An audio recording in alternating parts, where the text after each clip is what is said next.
आप सभी का स्वागत है आज के शानदार प्रोग्राम में जिसका नाम है संवाद, जो चाबियंस प्रोडक्शंस की नवाचार जो लगातार करने का कार्य करते हैं उन युवाओं द्वारा किसी भी एक फील्ड को पकड़कर उसके अंदर जाने के लिए शुरुआती जो पहली पीढ़ी है वहां तक पहुंचा कैसे जाए, उस पीढ़ी पर चढ़ने के बाद चैलेंजेस कितने आएंगे।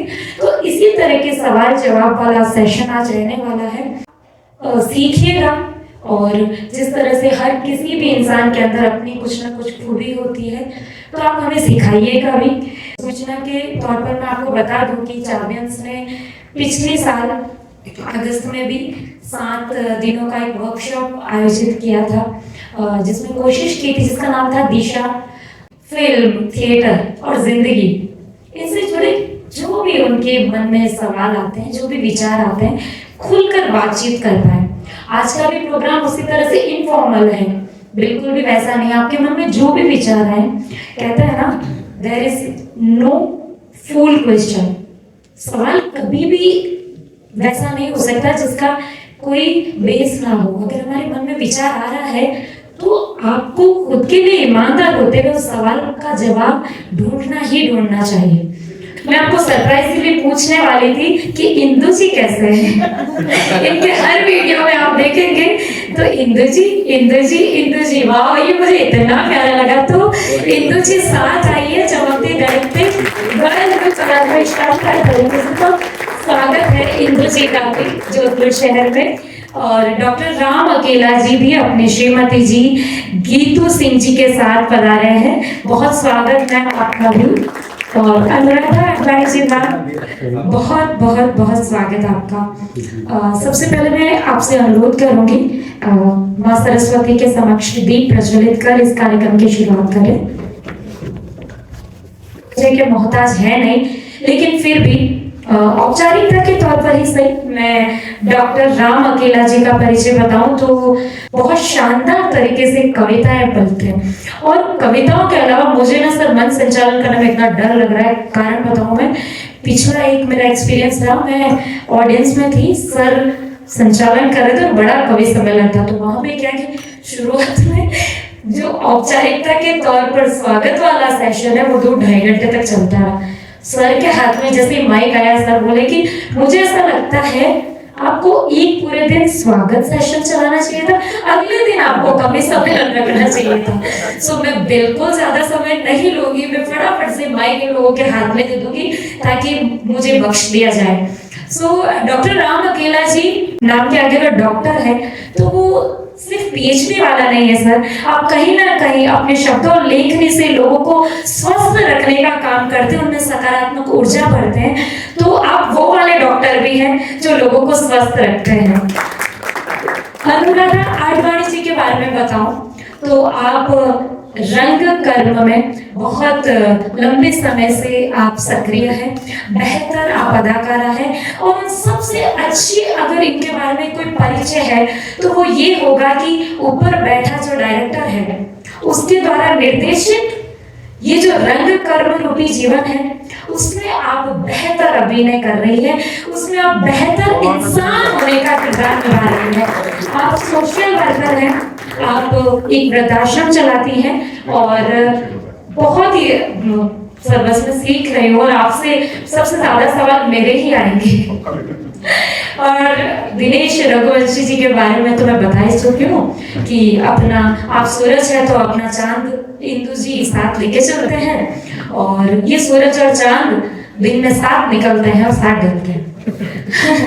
और रघुवंशी जी करुणा से भर देते हैं। इस कविता से मुझे पहली बार बड़ा सम्मान मिला था। मुझे डॉक्टर शंकर दयाल शर्मा जी तत्कालीन राष्ट्रपति ने मुझे अपने यहाँ आमंत्रित किया था और मुझे राष्ट्रपति भवन में कविता पढ़ने का अवसर मिला था। उन्होंने सम्मानित किया। बहुत पुरानी बात है, 1995 की बात है। सुनिएगा, साथ सपने चल सकेंगे ये तो हम भी जानते हैं। ये पूरी कविता 3 मिनट में खत्म कर दूंगा, लेकिन इधर उधर ना देखना, सुनना इसको। साथ सपने चल सकेंगे ये तो हम भी जानते हैं, लोग रास्ते में रुकेंगे ये तो हम भी जानते हैं। साथ सपने चल सकेंगे ये तो हम भी जानते हैं, लोग रास्ते में रुकेंगे ये तो हम भी मानते हैं। दूसरों के आंसू अपनी आंख से जो भी बहाए वो हमारे साथ आए, भीड़ चाहे लौट जाए। क्या बात, भीड़ चाहे लौट जाए। दूसरों के आंसू अपनी आंख से जो भी बहाए वो हमारे साथ आए, भीड़ चाहे लौट जाए। 3 अंतर सुनिए कविता के। हर किसी को ये भ्रम है, साथ है दुनिया का मेला। पहले शुरू करता हूं, इसलिए मैं थोड़ा आगे बढ़ गया कविता में। पहला अंतर है इसका कि दूसरों को जानते हैं, खुद को पहचाना नहीं है। दूसरों को जानते हैं, खुद को पहचाना नहीं है। बात है छोटी मगर सबने इसे माना नहीं है। मौलिक किरदारों का अक्सर होता है कद का गुआ, हर किसी का नापने का भीड़ पैमाना नहीं है। क्या बात, कितने लोग आए, लेकिन एक एक व्यक्ति अपने आप में बड़ी संस्था है।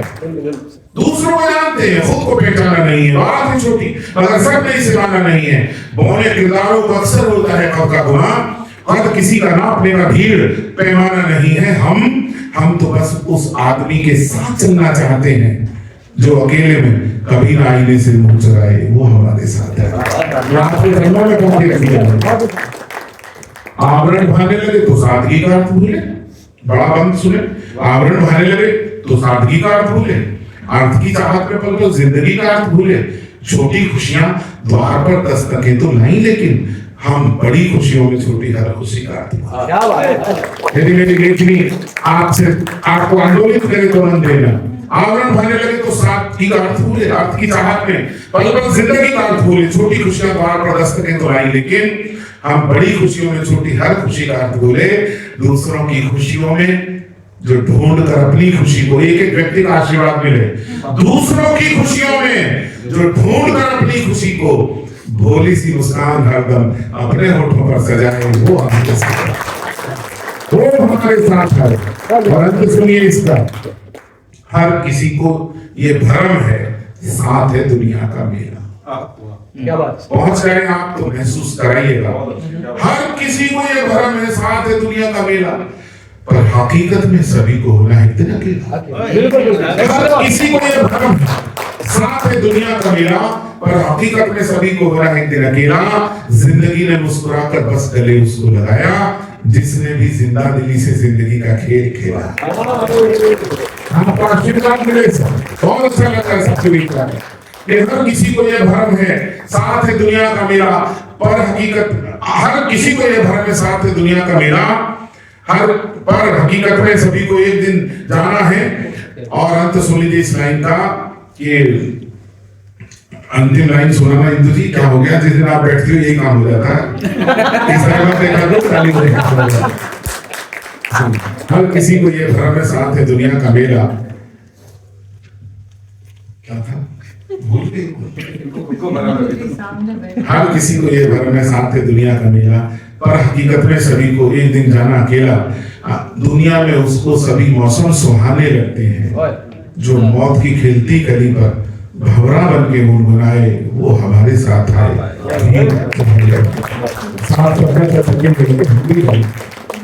और ये लास्ट वाली पंक्ति वापस मेरे को फिर पढ़ो ये योग। अच्छा, साथ सब न चल सकेंगे सुनूंगा। हाँ, ये तो हम भी जानते हैं, लोग रास्ते में रुकेंगे, ये तो हम भी मानते हैं। दूसरों के आंसू अपनी आंख से जो भी बहाए, वो हमारे साथ है, भीड़ चाहे लौट जाए। सुनिए, हर किसी को ये भ्रम है, साथ है दुनिया का मेला, पर हकीकत में सभी को होना एक दिन अकेला। जिंदगी ने मुस्कुराकर बस गले उसको लगाया, जिसने भी जिंदा दिली से जिंदगी का खेल खेला। दुनिया में उसको सभी मौसम सुहाने लगते हैं, जो मौत की खिलती कली पर भंवरा बन के गुनगुनाए, वो हमारे साथ आए, भीड़ चाहे। तो ये तो बात हो रही हो। अनुराधा जी, मैं आपने परिवार पर बात कही तो मेरे केवल 3 मुक्तक सुन लीजिए, और उसके बाद मैं नहीं जानता कि आप सुन पाएंगे नहीं, तो ये सुन लीजिए, इजाजत है, ये सुन लीजिए। सबका मन मिले, ये 3 बड़े मुक्तक। नजर में रहने वाले जब नजर से ही उतर जाए। क्या बात, पहली लाइन पर आशीर्वाद देते। नजर में रहने वाले ही नजर से जब उतर जाए, बताए जिंदगी किस तरह से हम अपने घर जाएं। यदि पहुंच जाए तो बताना सब लोग। नजर में रहने वाले ही नजर से जब उतर जाएं, बताए जिंदगी फिर किस तरह हम अपने घर जाएं। बहुत कमजोर हैं धागे, बहुत कमजोर हैं धागे, मगर रिश्तों से फिर भी कम। ये बिखरे तो निकट आए, वो बिखरे तो वो ये बिखरे तो निकट आए। हाँ नया है ना, तुम सामने मत बैठा करो पीछे। बहुत कमजोर हैं धागे मगर रिश्तों से फिर भी कम। ये उलझे तो निकट आए, वो उलझे तो बिखर जाए। ये था। लेकिन दूसरा बड़ा मुक्तक सुन लीजिए। जो माला प्रेम की मिलकर पिरोई हो गई छोटी। क्या बात है। इस बड़े मुक्तक पर आशीर्वाद मिले सबका। जो माला प्रेम की मिलकर पिरोई हो गई छोटी, गौ माता को जो दी जाती लोई हो गई छोटी। गौ माता को जो दी जाती लोई हो गई छोटी। उठी दीवार तो आंगन यही हंसकर लगा कहने, बढ़ा है जायका लेकिन रसोई हो गई छोटी। क्या बात है।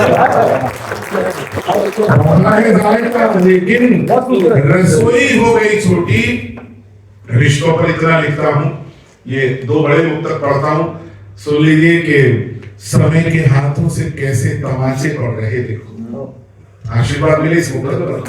समय के हाथों से कैसे तमाचे पड़ रहे देखो, जिन्हें इज्जत है प्यारी वो जमीनें गढ़ रहे देखो। क्या बात है। बहुत जिन्हें इज्जत है प्यारी वो जमीनें गढ़ रहे देखो। विपत्ति के समय अड़ जाएंगे उम्मीद थी जिनसे, वो रिश्ते आज संपत्ति की खातिर लड़ रहे थे। क्या बात है। वो रिश्ते आज संपत्ति की खातिर लड़ रहे देखो। और एक मुक्तक रिश्तों पर जो बहुत ही मन का है, बहुत ही प्रसिद्ध है, और मुझे खुद ये लगता है माँ सरस्वती कभी कभी जब विशेष कृपालु होती है तब ये लाइन आई होंगी। ये मेरे राम के लिए है, ये अनुराधा जी के लिए, और यहाँ उपस्थित एक एक व्यक्ति के लिए जो आज आपसे रिश्ता कायम हुआ है। आज सुन लीजिए। जो रिश्ते प्यार से सींचे सदा वो लहराएंगे। क्या बात है। बहुत सुंदर। जो रिश्ते प्यार से सींचे सदा वो लहराएंगे। दुखों में रोएंगे मिलकर सुखों में मुस्कुराएंगे। मेरे जोड़े हुए पैसे भले न काम आए पर मेरे जोड़े हुए रिश्ते तो मेरे काम आए।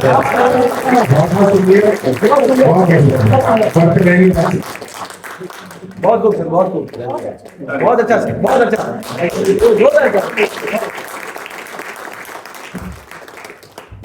मुझे लगता है कि संवाद जो है सार्थक होने के शिखर की तरफ बढ़ रहा है। आपके सवाल आए उससे पहले जो दिल के जो अनुभव है वो आपने जो अपने मुक्तकों के माध्यम से जो बताया है, लाजवाब बताया है।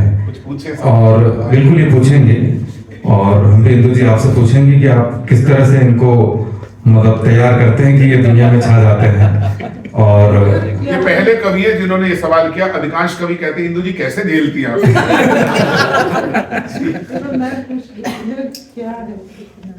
ये खुद नहीं पता। मैं 50 घंटे बोल सकता हूँ, मुझे इतना पता है। क्या बात, क्या बात है। बहुत बढ़िया, बहुत बढ़िया। विस्तार से फरीदाबाद की यात्रा में रुचि चतुर्वेदी जी और ये 5 कवि साथ थे, मुन्ना बैठवी से। तो 5.5 घंटे मैंने सिर्फ कविता गाई थी बिना रुके। मतलब हमने अंधेर को था, गाड़ी ड्राइवर को नींद आ रही थी एक्चुअली। तो उसने कहा सर एक बात पे चलाऊंगा कि आप सोएंगे नहीं। तो मैं आगे बैठ गया था, कोहरा पड़ रहा था। 5.5 घंटे तक मैंने सिर्फ अनवरत अपनी कविता सुनाई थी। और मुझे ईश्वर की कृपा है। मैं यहाँ कोई कवि है क्या, मैं पहले पूछना चाहता हूँ। कोई ऑडियंस में कवि है, कलाकार के अलावा कवि है कोई? सर कवि है, बहुत बहुत शुक्रिया। सर का नाम पता चल जाए। रमेश सर, नमस्कार सर।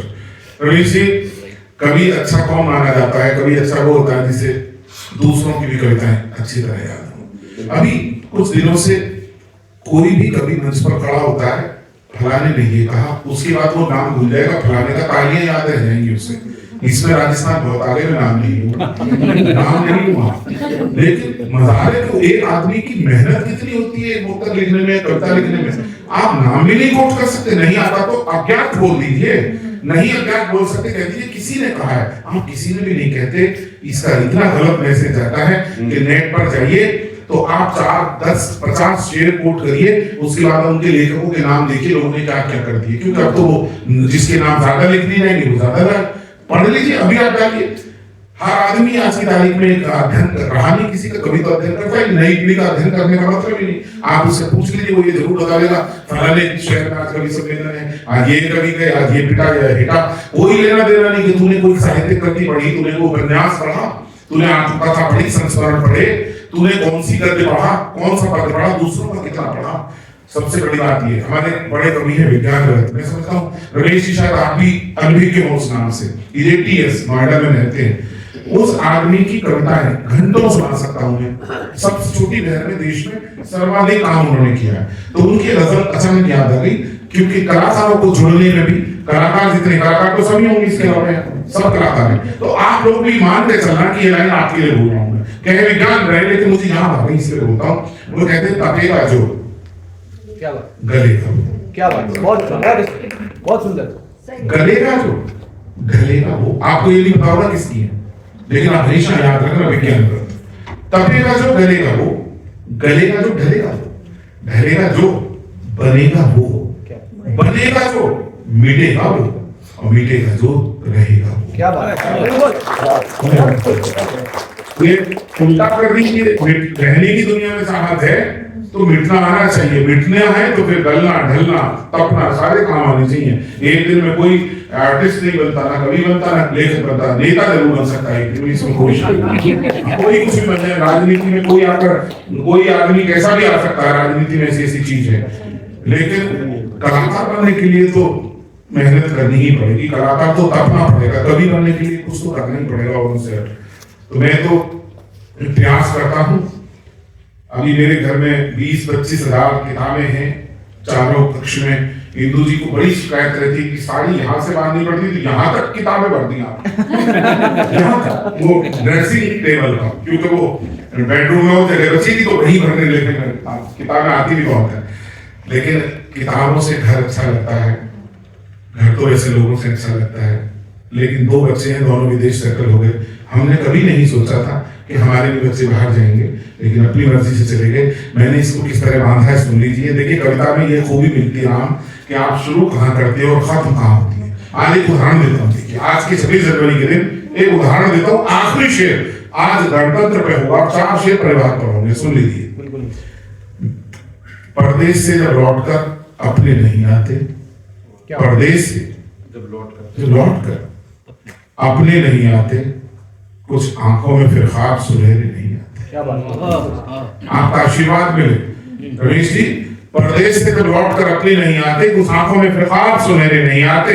40वें माले पे खड़ा सोच रहा हूँ, अब बन के परिंदे भी तो पुरखे नहीं आते।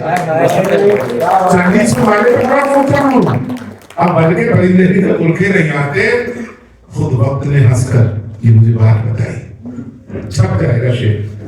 खुद वक्त ने हंसकर ये मुझे बात बताई, हर वक्त भी तो काम ये पैसे नहीं आते, हर वक्त भी तो काम ये पैसे नहीं आते। आखिर में पता चल ही गई राज की ये बात, आखिर में पता चल ही गई राज की ये बात। गमले में खिले फूल पर भंवरे नहीं आते। यदि महसूस करना है तो यहाँ आना पड़ेगा नेकी की दीवार तक। और आखिरी शेर सुन लीजिए, गणतंत्र कहाँ खत्म होता है, शेर कहाँ पहुंचता है। गमले में खिले फूल पर भंवरे नहीं आते। इस मुल्क के लोगों को अब इतना पता तो है, अब मुल्क में बाहर से लुटेरे नहीं आते।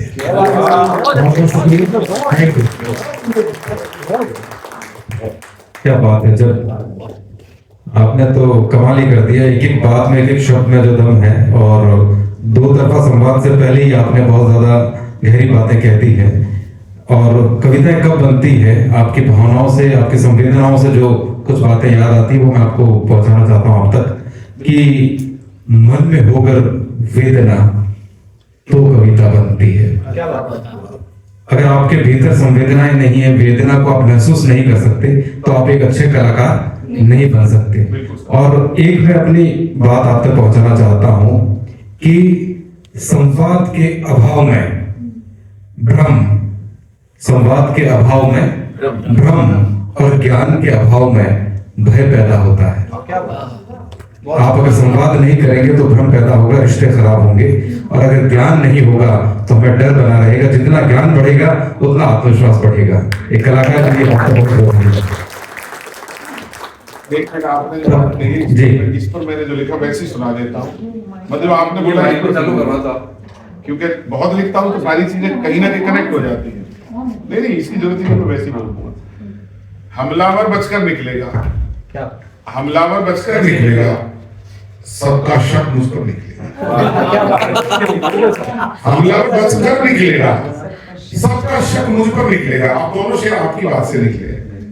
दुनिया जाने क्या बोलेगी, आखिर कब ये डर निकलेगा। दुनिया जाने क्या बोलेगी, आखिर कब ये डर निकलेगा। और सुन लीजिए कि हमलावर बचकर निकलेगा, सबका शक मुझ पर निकलेगा। दुनिया जाने क्या बोलेगी, आखिर कब ये डर निकलेगा।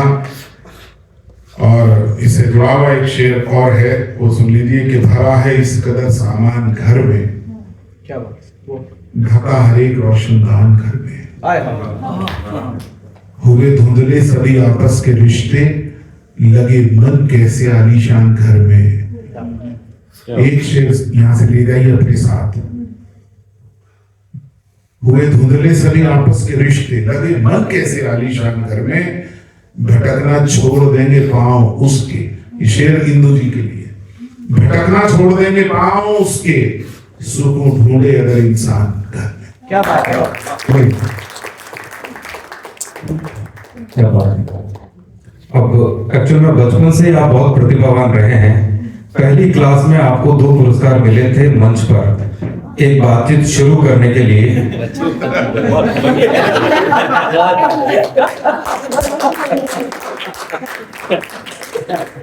तो भाभी जी घर पे आप बोलते हैं या यही बोलते घर पे भी? यहाँ पर ऐसे ही हूँ, घर पर भी ऐसे। घर पे भी ऐसे ही। बिल्कुल आपकी आपकी भूमिका भी ये निभा लेते हैं। ऐसा भी बहुत बड़ा है, अच्छा विषय है। गौरव जी भी आए रागा से, बहुत बहुत स्वागत है आपका। तो जो मैं अपनी आदरणीय व्यास जी पधारे, आपका भी स्वागत है, प्रणाम करता हूँ। आदरणीय बोरा साहब आपको प्रणाम करता हूँ। जितने गुणीजन हैं सभी को प्रणाम करता हूँ। उम्र में छोटे हैं लेकिन आने वाले कल में जो है बड़ा हद होगा सबका। कुछ लोग, कुछ हमारे गौरव भैया ने बहुत अच्छा एक कार्यक्रम करवाया था रागा का, और सबको कलाकारों को जोड़ने का काम आप करते हैं, तो आपके सम्मान में भी एक बार जोरदार ताली हो जाए। हाँ, कुछ सवाल पूछने। अब आपने तो सब सुना लिया, जब हमारी बारी आई तो आपने कहा सवाल पूछे, तो सवाल आने वाले हैं। गौरव भाई आगे आ जाओ आप प्लीज। मुझे ज्यादा अच्छा हाँ, 2 मिनट आ जाए।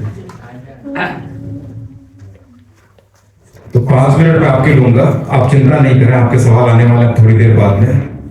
हाँ, गौरव भाई की फोटो ले लो, सबूत इकट्ठे करना बहुत जरूरी है। अब मुझे भी पोस्ट हाँ, घर से फॉर्म भी आएगा ना तो आप बोल पाएंगे कार्यक्रम में ही था। देना पड़ेगा। आजकल के युवाओं को शो बहुत किया जाता है, प्रूफ देना पड़ता है। तो जो मैं बात बता रहा था कि जैसे परिहार साहब की सेवा के बारे में आप जो अनुवादी काम कर रहे हैं कि मन में होकर वेदना तो कविता बनती है, मन में होकर वेदना तो कविता बनती है, मन में हो संवेदना तो कविता बनती है, और बात में कोई सार हो तो कविता बनती है, बात में कोई सार हो तो कविता बनती है, जिंदगी में प्यार हो तो कविता बनती है, जिंदगी में प्यार हो तो कविता बनती है, और इन लबों पर हो हंसी। अभी तक जिनके चेहरे पर हंसी नहीं, वो थोड़ी सी स्माइल लेकर आए। जिंदगी में हो हंसी तो कविता बनती है, और जिंदगी में हो खुशी तो कविता बनती है, और लिखने का अगर रोग हो तो कविता बनती है, और आप जैसे लोग हो तो कविता बनती है, आप जैसे लोग हो तो कविता बनती है। वैसे आपने एक बात बहुत अच्छी बताई कि आप किसी की पंक्तियों को अगर कहीं पर पढ़ते हैं तो आप नाम पता करें पहली बात तो, अगर पता नहीं है तो अज्ञात बोल दें या उसको थोड़ा बहुत क्रेडिट देने का प्रयास करें, क्योंकि एक अच्छी पंक्ति बनने में कई बार पूरा जीवन निकल जाता है। तो मुझे इस समय में मैं मेरा गीत है तो मधुरी बात सुनकर चल गए, पूरी रात गाया जाता है मंच पे। कोई ये नहीं कहता कि भाई दिनेश रघुवंशी ने, ऑडियंस उठ के जाती है, एक बार ऐसा होता है भीड़ जाती है एकदम, तो बस वो तो मधुरी बात सुनकर चल दी है, जो कहा मैंने अभी तक अनकहा, इससे अधिक जो सुना तुमने अभी बहुत पॉपुलर गीत है आपका, लेकिन ये इस गीत का कोई क्रेडिट मुश्किल से देता हुआ। एक कलाकार को, एक कवि को सबसे बड़ी पीड़ा तब होती है जब उसके लिखे हुए किसी भी गद्य या पद्य को लोग बिना उसके नाम के साथ कहीं पर शेयर करें। तो आप और हम ये प्रण करें कि एक दूसरे के जो कला और किसी भी तरह का हमारे अंदर प्रतिभा है तो उसको उसके नाम के साथ हम शेयर करें। थोड़ा बहुत ये सभी लोग प्रण करें तो सबके लिए बहुत अच्छा होगा। जैसा कि सर ने बात की, कुछ बात और आगे बढ़ाना चाहता हूँ।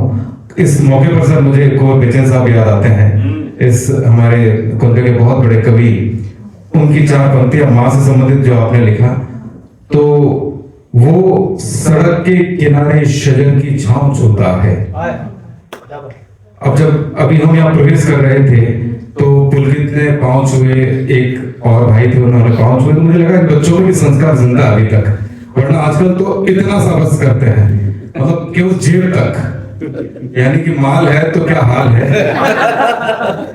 और थोड़ी कुछ गरज हो तो घुटने तक, ताकि आदमी की घुटन कम हो, घुटने तक झुक पाए, और मजबूरी होती है तो पांव के अंगूठे तक आदमी पहुंचता है। लेकिन मैं चाहता हूं कि संस्कार वश हम अगर बड़ों के प्रणाम को आगे बढ़ाएं, संस्कार को आगे बढ़ाएं, तो आपके हमारे लिए और आने वाली पीढ़ी के लिए बहुत अच्छी बात होगी। उनकी 4 पंक्तियां मुझे याद आती है कि वो सड़क के किनारे शजर की छांव छूता है, नगर और गांव लिखा हो तो पहले गांव छूता है।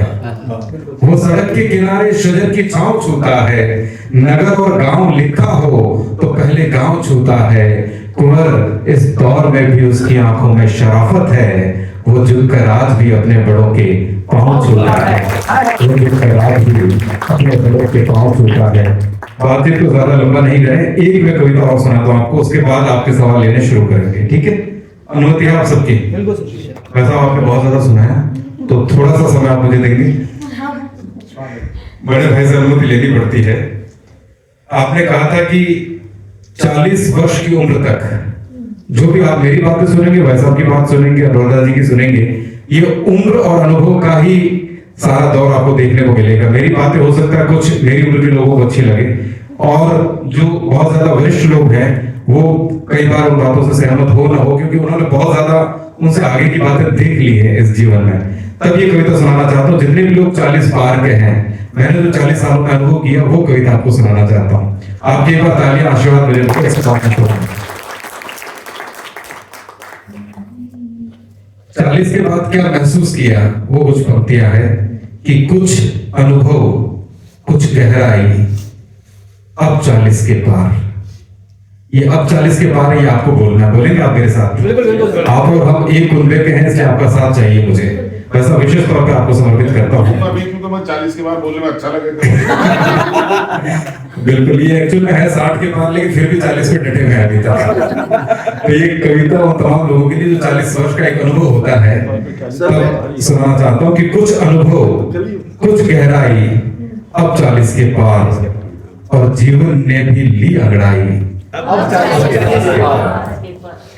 कुछ सादापन, कुछ अक्खड़पन, कुछ सादापन, कुछ अक्खड़पन, अब 40 के पार, चंचल मन में भी शीतलपन, अब 40 के पार, दुनियादारी समझ आ रही, अब 40 के पार। 40 से पहले तो ये समझ में नहीं आती।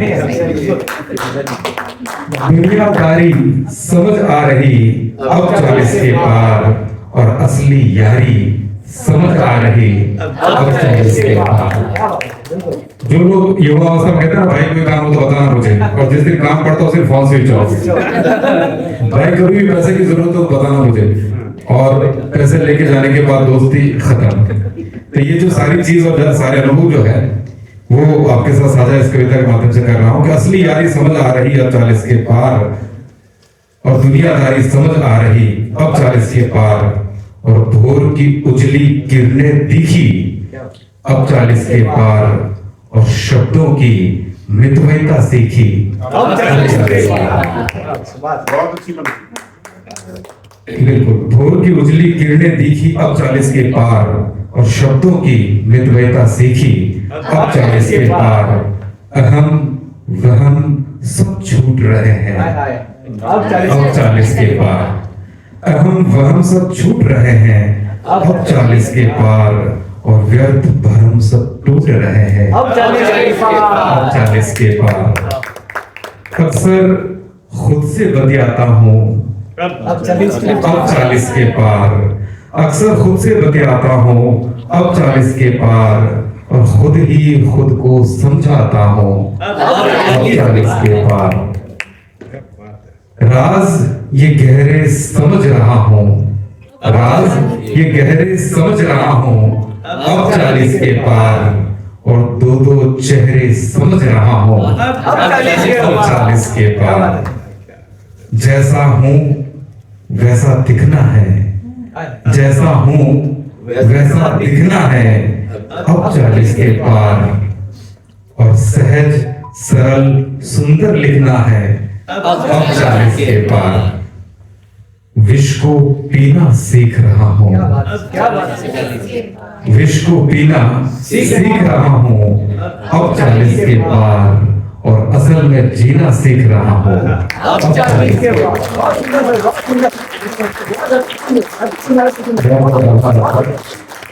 अब मैं पुलकित से निवेदन करूंगा कि आप जो संवाद स्थापित करना चाहें, बातचीत शुरू करें।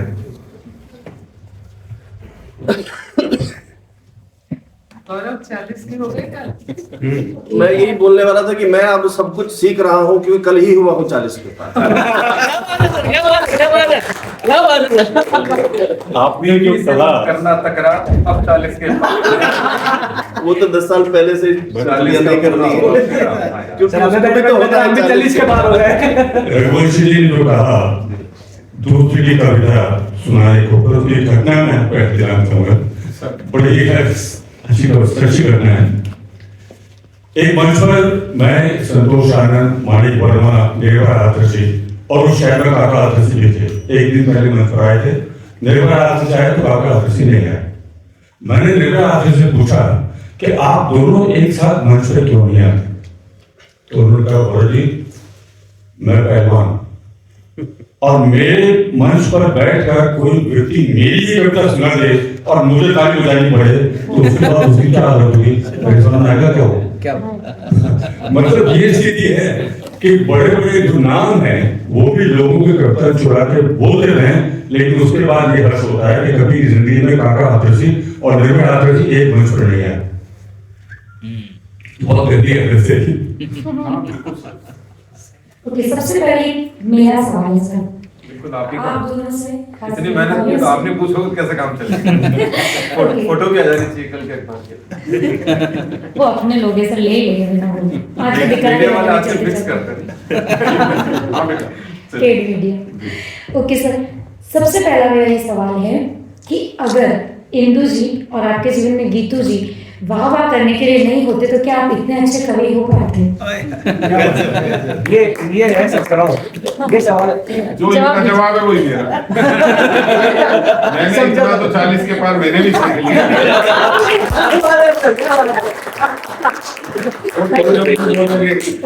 ये भी अपनी श्रीमती जी को इसलिए साथ रखते हैं कि आप रखते हैं इसलिए। ये अच्छा लगता है सर, लेकिन इनको मैं बहुत सारी देता हूँ। सारी बात भाई साहब ने बता दी वैसे, लेकिन घर में अगर हम लोग एक दूसरे को साथ दे पाए, प्यार से रह ले, इससे बड़ा कुछ भी जीवन में नहीं हो सकता। नए बच्चे जो विशेष तौर पर साथ का आपको बाहर जाने की जरूरत नहीं है। इस दुनिया में सर्वाधिक प्यार अगर नहीं मिल सकता है तो घर में मिल सकता है। अगर बड़ों का आशीर्वाद मिल सकता है तो घर में मिल सकता है। पत्नी का प्यार अगर पालेंगे तो आपको कोई भटकने की आवश्यकता नहीं है। इसीलिए तो हाथ चलती है सब कि भटकने का चांस तो मिले। नहीं, एक्चुअल में क्या है कि इसमें अभी सड़क सुरक्षा सप्ताह चल रहा है और जब लाइसेंस साथ में हो तो कॉन्फिडेंस है।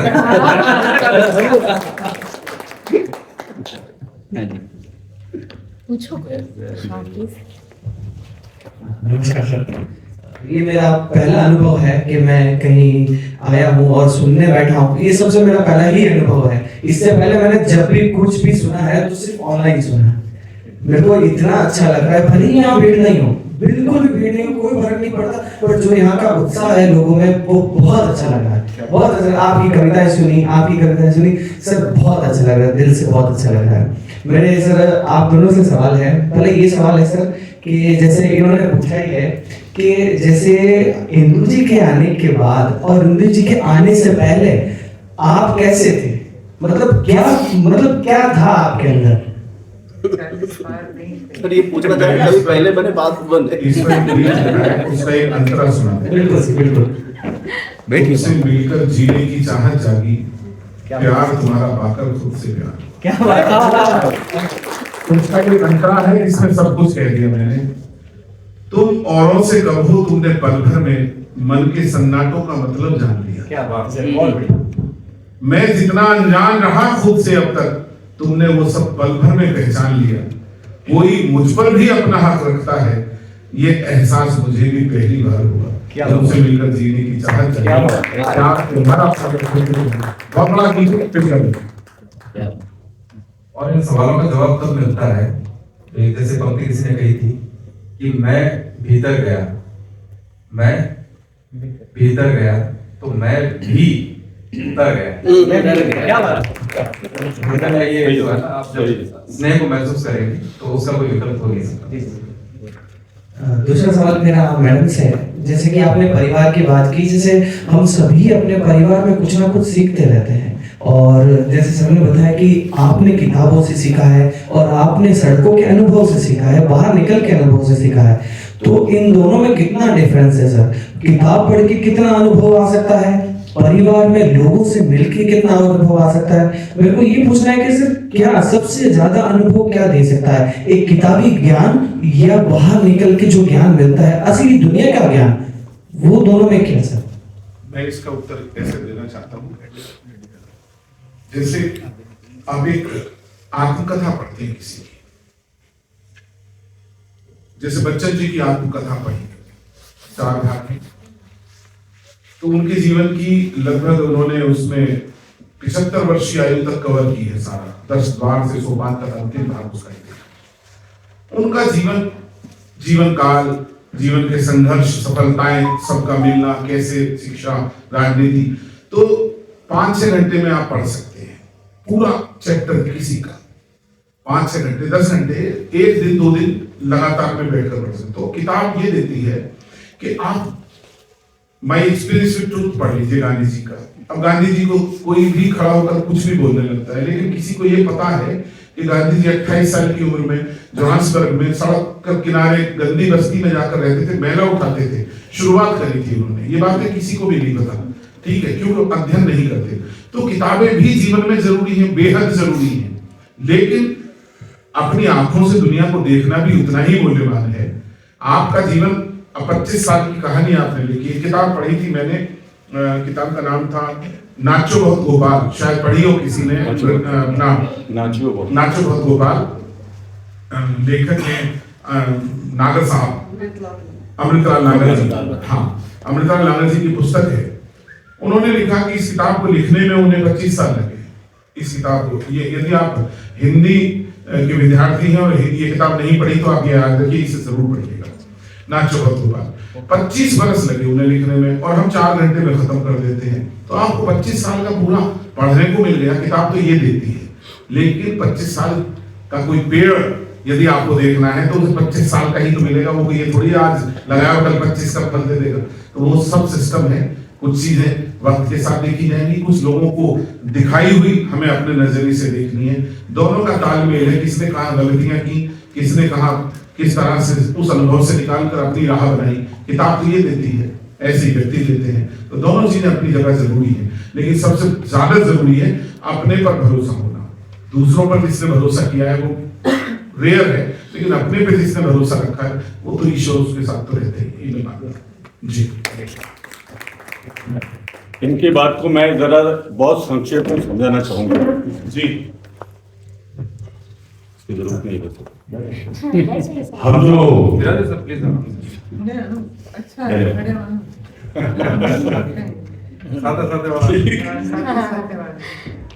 हम जो किताबों पढ़ते हैं ज्ञान के, वो जैसे हमारा शास्त्र, लेकिन हम जब उस ज्ञान को परिवार में, मित्रों में, सड़क पर का जगह और सब जगह व्यवहार में परखते हैं, वो विज्ञान।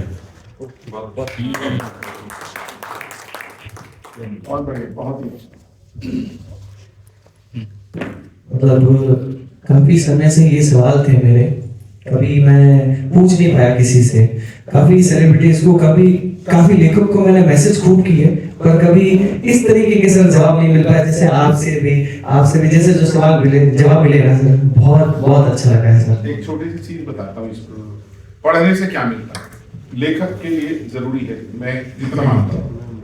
राम बहुत अच्छा लिखते हैं, बहुत ही बढ़िया, ये राम को समर्पित है मेरा जवाब। मैं पढ़ रहा था तस्लीमा नसरीन की, आपको पता है जरूर पढ़िए, मतलब वो थोड़ा ज्यादा सिखाती है, मेरा अपना तजुर्बा है। तो मैं पढ़ रहा था, उसकी पहला पुस्तक थी उनकी उत्ताल तलवार। उसमें एक जगह उन्होंने लिखा कि मैं कविता लिखी, मैंने 8 साल की थी, तो मेरे पिताजी ने मुझे खुश होने के बजाय थप्पड़ मारा। बोली मैंने फिर एक कविता लिखी, फिर पिताजी ने पिटाई करी। आप पढ़ लीजिए, 10वें 12वें पेज तक आ जाती है कहानी। तो उन्होंने लिखा कि जैसे जैसे मैं कविता लिखती थी रोजाना, और पिताजी हमें पीटते थे। बोली चिड़िया पर कविता लिखी, तितली पर लिखी, सब पर लिखी, तो पिटती थी।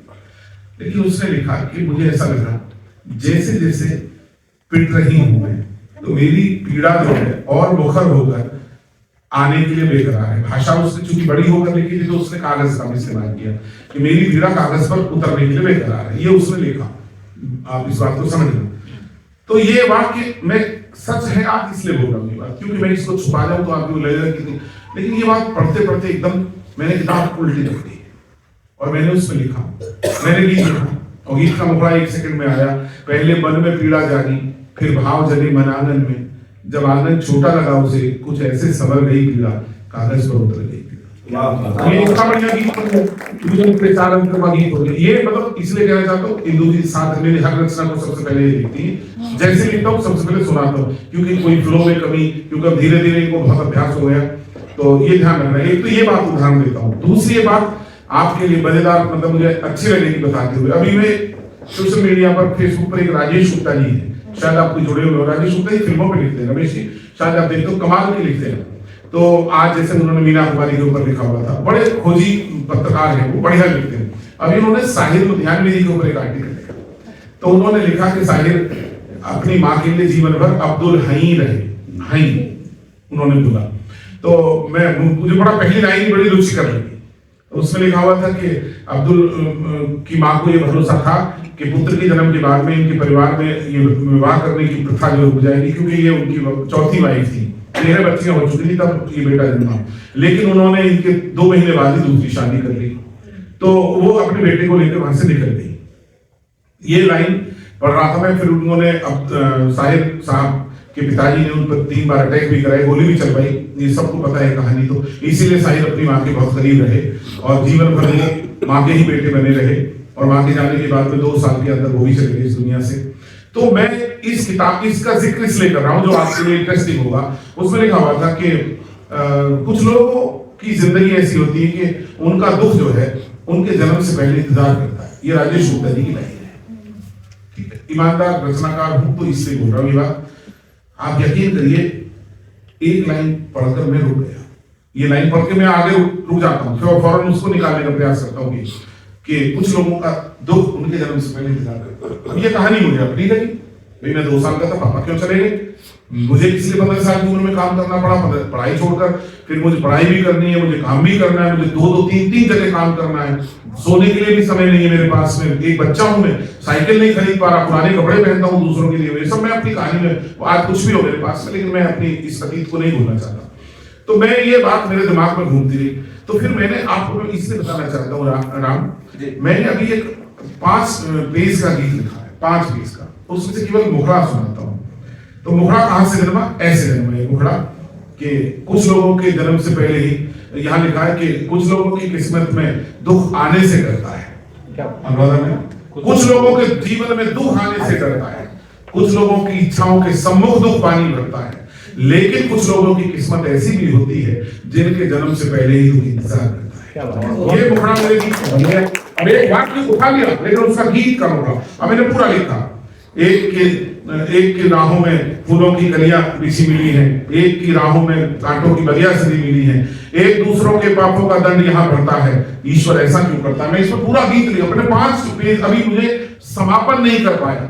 आप ये समझिए, मैं इसको समाप्त नहीं कर पाया कि कहां से लिखूं, सुख दुख की कहानी है, सुख को बड़ा करूं या दुख को छोटा करूं, तो अभी क्लियर नहीं कर पाया, लेकिन मैं 5 पेज लिख चुका हूं, लगभग 300 लाइन हो चुकी है इसमें, एक लाइन में 300 लाइन लिखवा दी, और मुझे लगता है एक शाहकार लिखा जाएगा जिस दिन वो अंत आएगा, क्योंकि अंत ये आ रहा है कि एक दिन सुख दुख दोनों ही जब आपस में टकराए, कौन बड़ा है कौन है छोटा दोनों समझ ना पाए, तभी समय ने आकर दोनों से इतना ही बोला, अपने अपने क्रम में तुम हो एक आयत है। तो ये है हमारा मुझे लग रहा है ये भी अधूरा, तो इस बारे बढ़ाऊंगा। तो ये चीजें कुछ भी पढ़िए, कुछ भी बुरा नहीं है, बस ये मान के चलिए, आप उसे कैप्चर कर लीजिए, देख लीजिए। तो बस ये अब यहाँ आए तो नेकी की दीवार पहली बार देखिए, नेकी की दीवार पर कल देखना 4 5 5 6 तत्व लेकर जाऊंगा। तो ये सब है, आए हैं नेकी की दीवार में आए हैं, तो नेकी की दीवार कुछ दे देगी। ये दुनिया है, इस दुनिया में कुछ भी आपका नजरिया है जैसा महसूस करो। कुंवर बेचैनी का जिक्र आपने किया, उनकी एक लाइन है उनके गीत की कि सूखी मिट्टी से कभी कोई मूर्त नहीं यहाँ बन पाएगी, जब हवा चलेगी ये मिट्टी खुद अपनी फूल उड़ाएगी, इसलिए सजल बादल बनकर बौछार के छींटे देता चल, ये जीवन सूखी मिट्टी है तो प्यार के छींटे।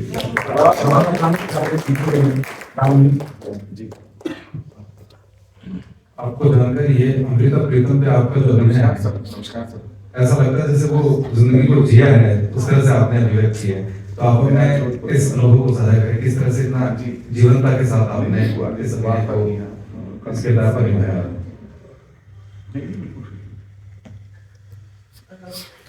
मुझे जब मैंने उसको पढ़ा अमृता प्रीतम को, अच्छा 15 मिनट में कॉल करता हूँ। इतनी ट्रांसपेरेंसी मैंने कहीं नहीं देखी किसी उसमें। आज हम सोचते हैं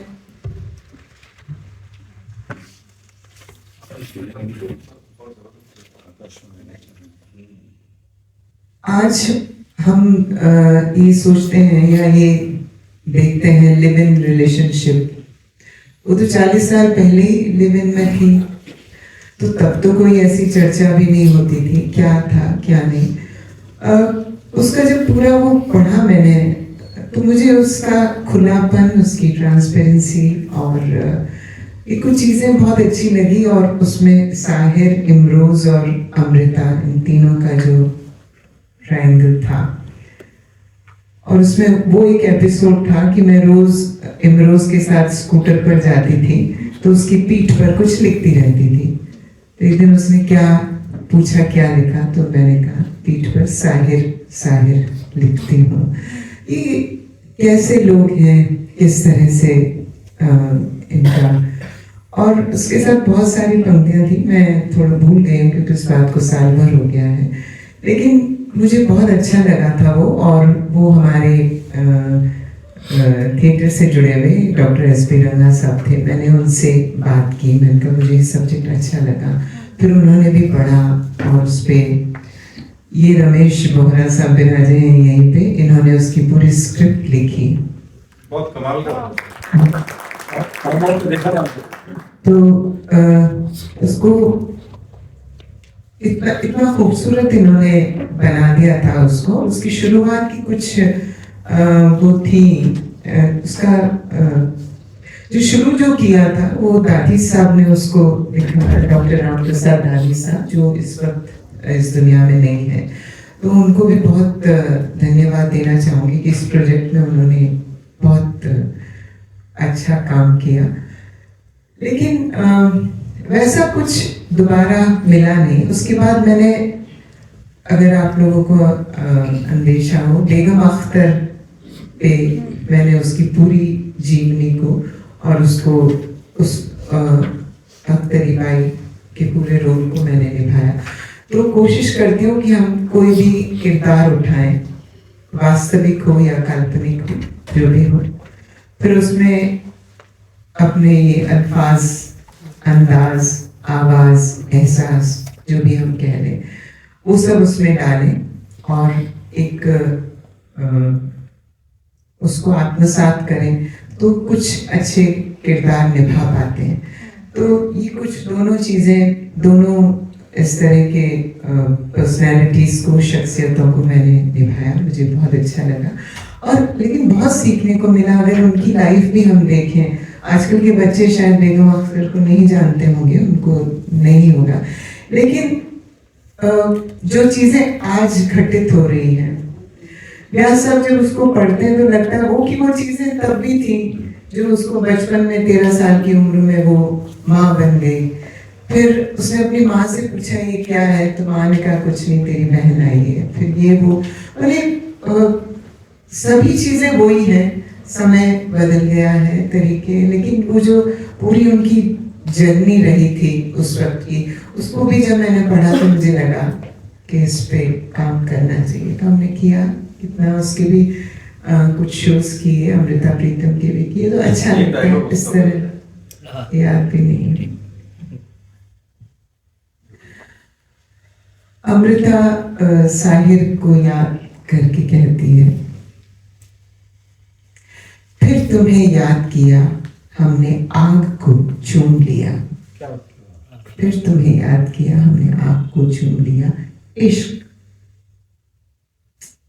क्या था, शबरीर साहब याद दिलाएंगे। इंदु जी मेरे पास है, याद दिलाओ। इश्क जहर का प्याला ही सही। अडवाणी साहब नहीं आए इसमें। हाँ, इश्क जहर का प्याला ही सही, मैंने एक घूंट और मांग लिया, फिर तुमने याद किया इश्क जहर का प्याला ही सही, मैंने एक घूंट और मांग लिया। इस तरह के कुछ हैं, कुछ और शख्सियतें हैं जिनको मैं खुद आत्मसात करना चाहूँगी। 2025 में मैं प्लान कर रही हूँ इस तरह का, तो और करेंगे आगे। मैं तो राम और रघुवंशी के बीच में फंस गई हूँ। अब आप आगे आप संभालें, मुझे नहीं पता। वो बोले ये आपने दोनों आप अलग लोग कर कुछ दिया है। पूछिए, बस हम तो बोलते ही चले शौका जी, करें? हाँ भैया। कह रहा हूँ आपने दोनों को अलग कर दिया, बाकी राम और रघुवंशी तो एक ही हैं। एक ही है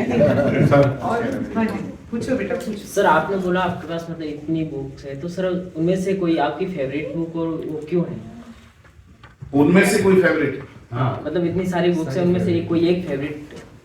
एक किताब का तो नाम लेना गलत है, लेकिन बहुत सारी किताबें हैं, इससे 100 से ज्यादा ऐसी हैं जो मेरी फेवरेट है। नहीं, ये पूछ रहे हैं कि वो फेवरेट क्यों है। वो फेवरेट क्यों, ये पूछा? हाँ, फेवरेट और क्यों? जब कोई ऐसा लगता है जिसमें कहीं हमारे एहसास मेल खाते हैं, कुछ किताब ऐसी कहानियां ऐसी होती हैं जो लगता है ये हमारी ही कहानी है, तो वो थोड़ा फेवरेट हो जाती है। वहां पर वो भी साथ नहीं हो पाते, कुछ ऐसी परिस्थितियां बनती है। तो हर व्यक्ति किसी न किसी परिस्थिति में जब अपने आप को अकेला पाता है, तब उसको अपने जीवन में ये एहसास होता है कि हम अगर अकेलेपन को अपने साथ लेकर चलें, अकेलापन हो यानी यूनिकनेस को लेकर, तब आपको उसका जवाब मिलेगा। और लतीफ अकबराबादी ने एक शेर कहा था कि इस अकेले राम को हरगिज अकेला मत कहो, इस अकेले राम को हरगिज अकेला मत कहो, हर कदम पर साथ इसके वो अकेला राम है। तो साथ में है तो आप सब लोग साथ के साथ में। और आपने वो अमृता प्रीतम की बात की, वो 4 पंक्तियां मुझे याद आई कि बिल्कुल आपके कान में जो बात कही है वो आप मुझ तक पहुंचा देना बाद में। मेरी शिकायत है, निजाम साहब की कई बार छेड़ते रहते हैं। कहा कि राम जी अकेले कब थे, सीता जी और लक्ष्मण जी तो साथ ही रहे। बिल्कुल बिल्कुल, वनवास पूरा निकाला। ये जीवन का अलग अलग समीकरण है सब सारा। वो 4 पंक्तियां जो मुझे याद आई, अभी इन्होंने इश्क की बात की कि इश्क का जब सवाल आता है धड़कनों में उछाल आता है। व्यास जी महसूस कर रहे हैं, इश्क का जब सवाल आता है, हाँ 40 पार है, 70 पार है। चलिए आप जवान बने रहे इसी तरह से। आपने दाढ़ी बहुत अच्छी कर रखी सर, मुझे लगता है कि कोई फर्मा सेट कर रखा आपने। मेरे हाथ में होता तो निकाल दी। ये आपकी मोहब्बत का आप जाते जाते जरूर लेके जाए कि इश्क का जब सवाल आता है धड़कनों में उछाल आता है और दिल धड़कता है बहुत जोरों से जब भी उनका ख्याल आता है। हमारे बीच में सुनील जी भी बता रहे हैं जो शॉर्ट मूवीज बनाते हैं, लोगों को मोटिवेट करते हैं। एक बार मैं चाहता हूँ उनका भी सम्मान करें जोरदार तालियों से। हमारे कुछ कलाकारों के जो ग्रुप में आप बहुत अच्छा प्रयास कर रहे हैं लोगों को मोटिवेट करने का, तो ये प्रयास आपका जारी रहे। बहुत बहुत शुभकामनाएं देता हूँ मंच की तरफ से। अगला कोई प्रश्न हो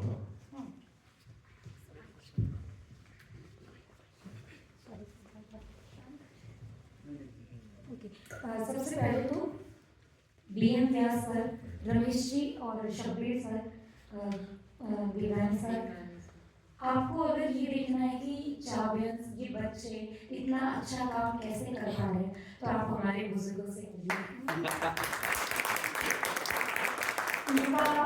हमारे सर पे सदैव हाथ रहता है। सर मुंबई रहे लंबे समय तक, अब वापस अपने शहर अपनी जड़ों में लौट आए हैं, और बहुत इस उम्र में सर हमें एनर्जी अगर मिलती है इस कार्यक्रम को लेके भी।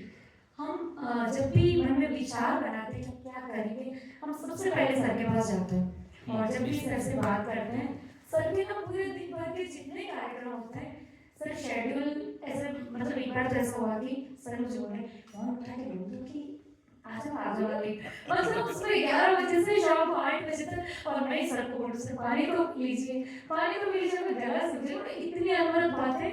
और ये हमारे बूस्टर डोज है सीक्रेट ऑफ चैंपियंस एनर्जी। और सर, रमेश सर बहुत दूर से यहाँ तक आए हैं, मौसम भी है जो इस उम्र के लिहाज से थोड़ा विपरीत है, लेकिन हाँ, सर ने व्हाइट कलर के हाईलाइट कराए हैं, कोई नहीं बोलेगा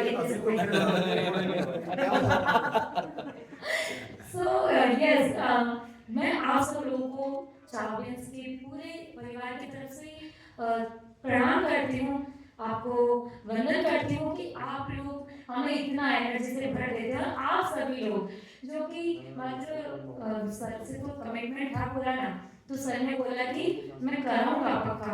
और सर ये कमाल है कि जब चीज़ और शानदार तरीके से होनी होती है, तो जो चीज़ जब होनी होती है, तो ये नए वर्ष का जो नया तोहफा आपने चैंपियंस को दिया, और चैंपियंस के थ्रू इस शहर वासियों को जो शानदार एक अवसर मिला है आपसे सुनने का, तो काबिल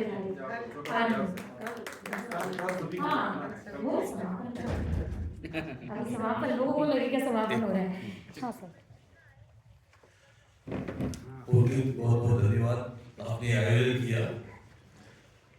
अनुराधा जी जो जोधपुर की हैं, जिनके बारे में सबको पता है, ये जानना चाहूंगा कि आप एंकरिंग करते करते रंगमंच में आ गई, या रंगमंच करते करते एंकरिंग में चली गई, इस बारे में कुछ पता है कि भाई आप कैसे गई, क्यों गई, और क्या प्रयोग, इस बारे में जानकारी